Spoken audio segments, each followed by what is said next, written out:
pretty sure you guys all know that we don't have an official release date for Gran Turismo 7 just yet.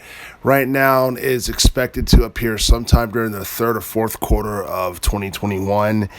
And based on what we know, the developer, Falifoni Digital, pretty much is trying to make Gran Turismo 7 as much like the older games within the series as much as possible.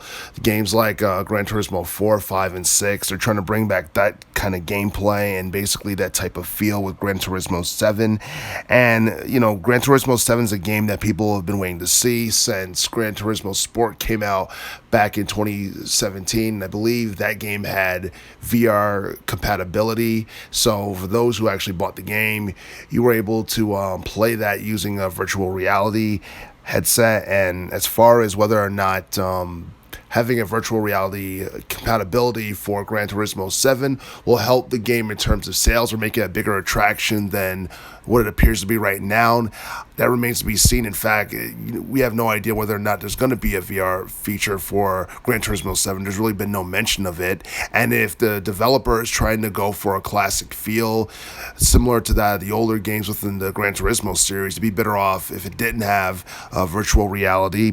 But the thing is, there's still quite a bit that we do not know. There are some details that we do know. We do know that the game will have career mode. We do know that the game will have a photo mode and a couple of other, I guess, game modes from Gran Turismo Sport will basically appear in Gran Turismo 7 as well. I'm not quite sure on what those are, but as far as how successful Gran Turismo 7 is going to be, who knows? Because Gran Turismo Sport was not among the strongest entry within the Gran Turismo series, but it was one that sold pretty well.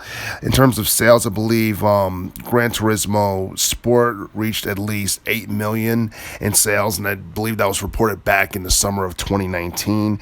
So it really makes you wonder how well Gran Turismo 7 will do, because we know that a lot of the Gran Turismo games that came out from 97 up until now were bestsellers, especially between the late 90s and the mid 2000s and the 2000s in general. Well, even to the early teens to some extent, because I remember Gran Turismo 6 was actually a bestseller as well. But the 2000s in general was just such a high point for the racing genre of gaming. And I believe that despite, the racing genre of gaming not being quite as popular as it was during the 2000s, Gran Turismo is still a big enough attraction where it could still sell millions.